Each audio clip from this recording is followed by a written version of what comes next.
영혼의 쉼터를 찾아오신 여러분 환영합니다.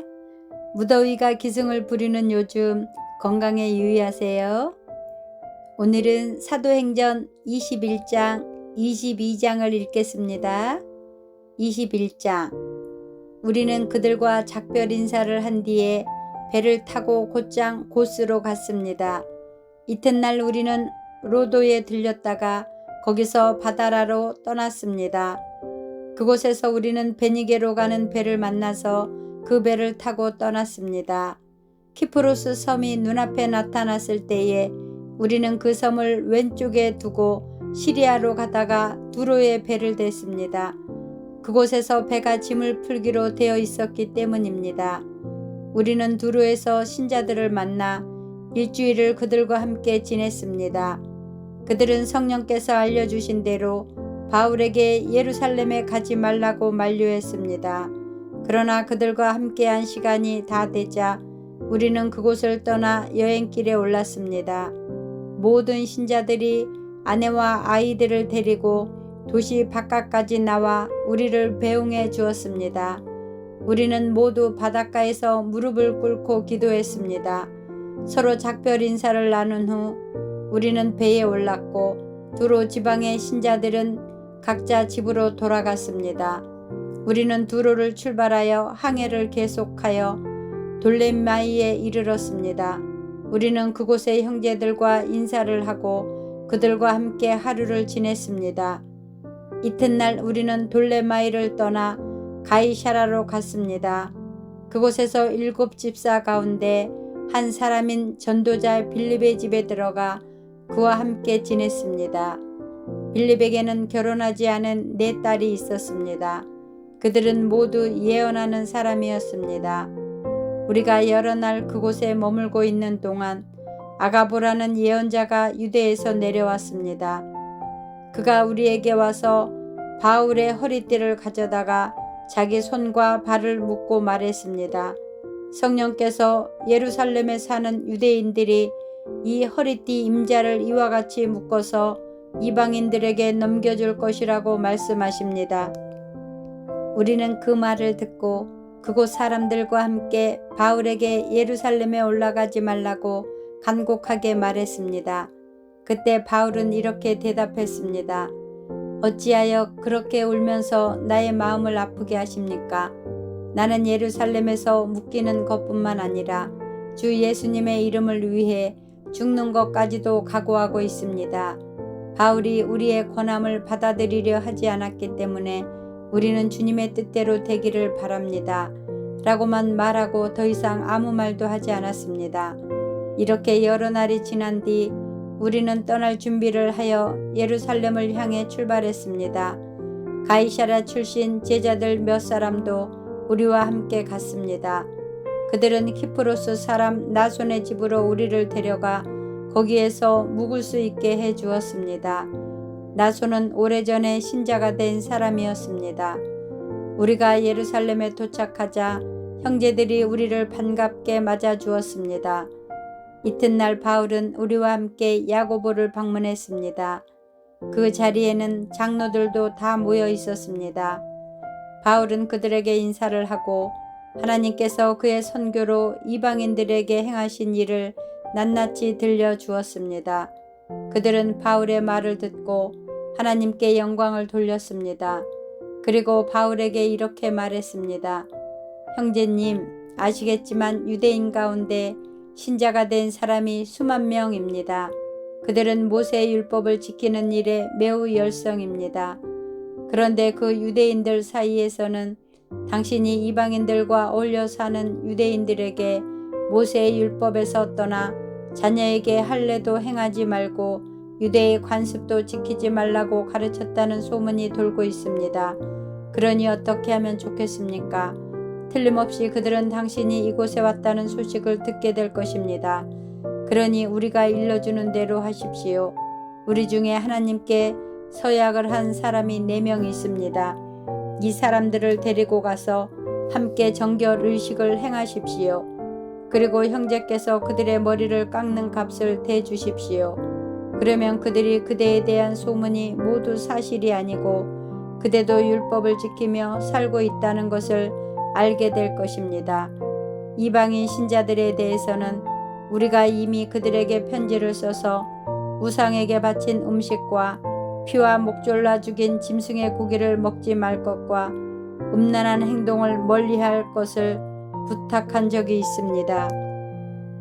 이튿날 바울은 그 사람들과 함께 정결의식을 행하였습니다.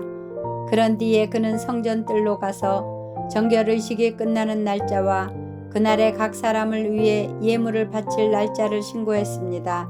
7일이 거의 끝나갈 즈음에 아시아 지역에서 온 유대인들은 바울이 성전뜰에 있는 것을 보고 무리를 충동질하여 바울을 붙잡았습니다. 그 유대인들은 이렇게 소리질렀습니다. 이스라엘 동포 여러분, 좀 도와주십시오. 이 사람은 가는 곳마다 우리 백성과 모세의 율법과 성전을 거스르는 말로 모든 사람을 가르치는 사람입니다. 더욱이 지금은 그리스 사람들을 성전 안으로 데리고 와서 이 거룩한 곳을 더럽혀 놓았습니다.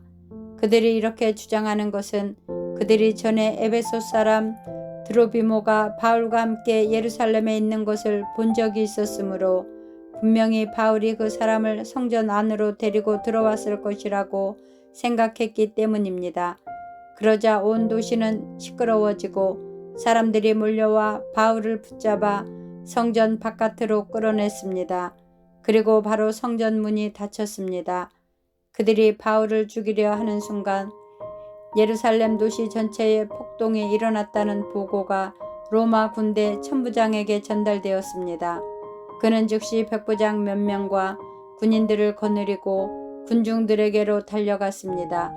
폭도들은 로마 군대 천부장과 군인들을 보자 바울을 때리던 것을 멈추었습니다. 천부장은 가까이 가서 바울을 체포했습니다. 그리고 군인들에게 바울을 쇠사슬 2개로 묶으라고 명령한 다음 그가 누구이며 또 어떤 일을 했는지를 물었습니다. 그러자 군중들은 너도 나도 소리를 질러대며 대답을 하는데 그들의 말이 저마다 달랐습니다. 천부장은 사람들의 아우성치는 소리에 이 사건의 진상을 알 수 없어서 군인들에게 바울을 병영 안으로 끌고 가라고 명령했습니다. 바울이 층계에 이르렀을 때에는 군중들의 폭행이 너무나 격렬했기 때문에 군인들이 바울을 호위해야만 했습니다.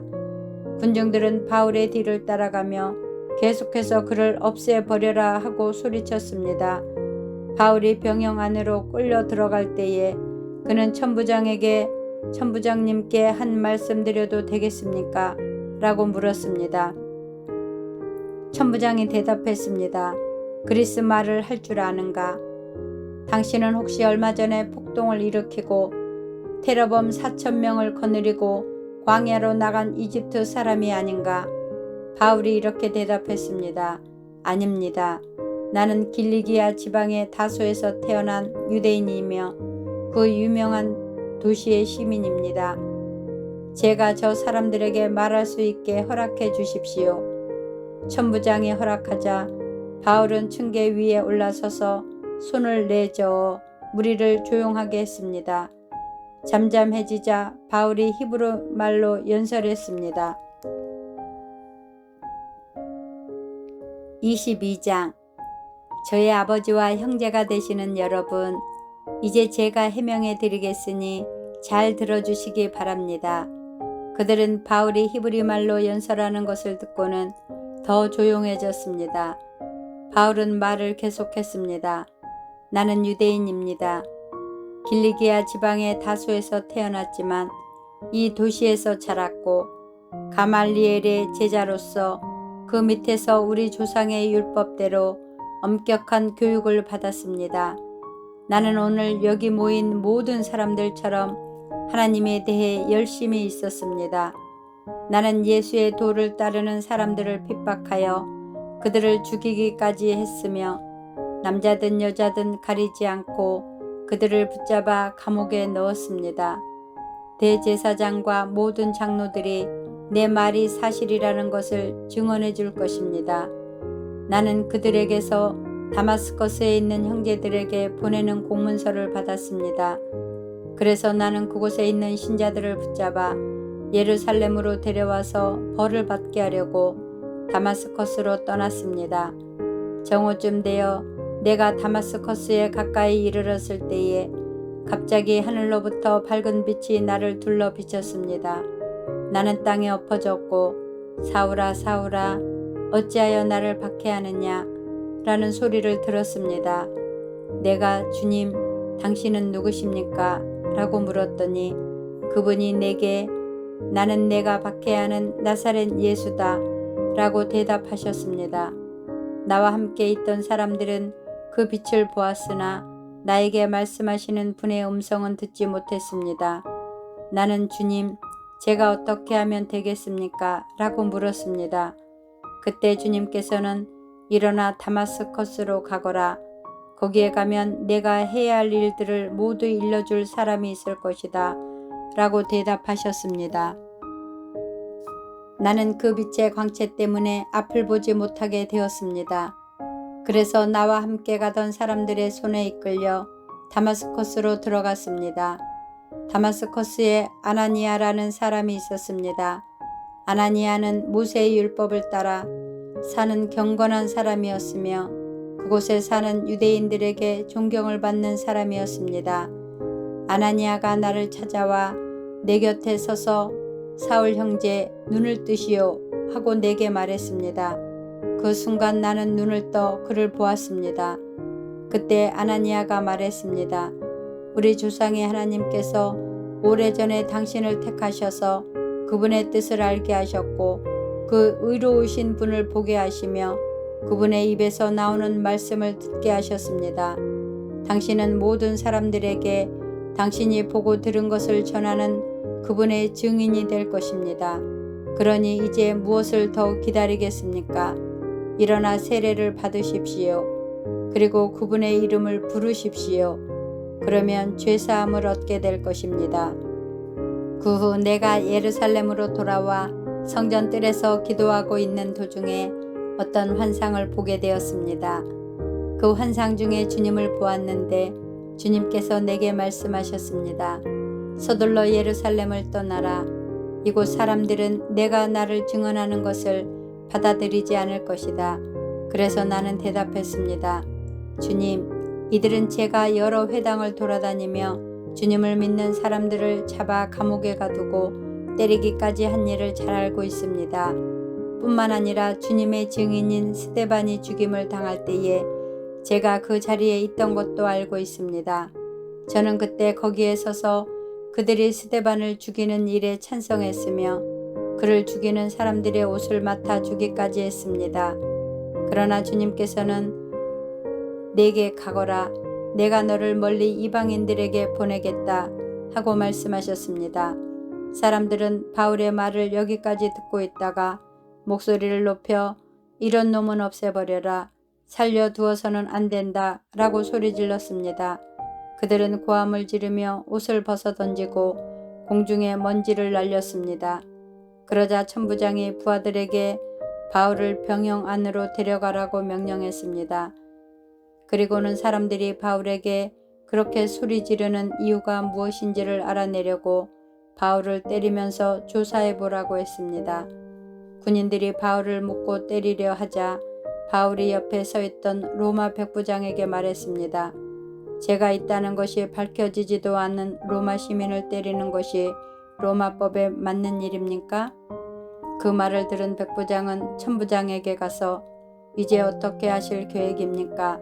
이 사람은 로마 시민입니다. 라고 알렸습니다. 천부장이 바울에게 다가가 물었습니다. 당신이 로마 시민이라는 말이 참말이오? 바울이 그렇습니다. 하고 대답했습니다. 천부장이 말했습니다. 나는 돈을 많이 들여서 로마 시민권을 얻었소. 바울이 말했습니다. 나는 태어날 때부터 로마 시민인 사람입니다. 그러자 바울을 신문하려던 사람들이 곧 물러났습니다. 천부장은 바울이 로마 시민이라는 사실을 알고 그를 결박한 일로 두려워했습니다. 이튿날 천부장은 유대인들이 무슨 일 때문에 바울을 고소하는지 알아보려 했습니다. 그래서 그는 대제사장들과 유대 공의회를 소집하게 했습니다. 천부장은 바울을 묶는 사슬을 풀어주고 그를 데리고 나가 공의회 앞에 세웠습니다. 아멘. 감사합니다. 사랑하고 축복합니다.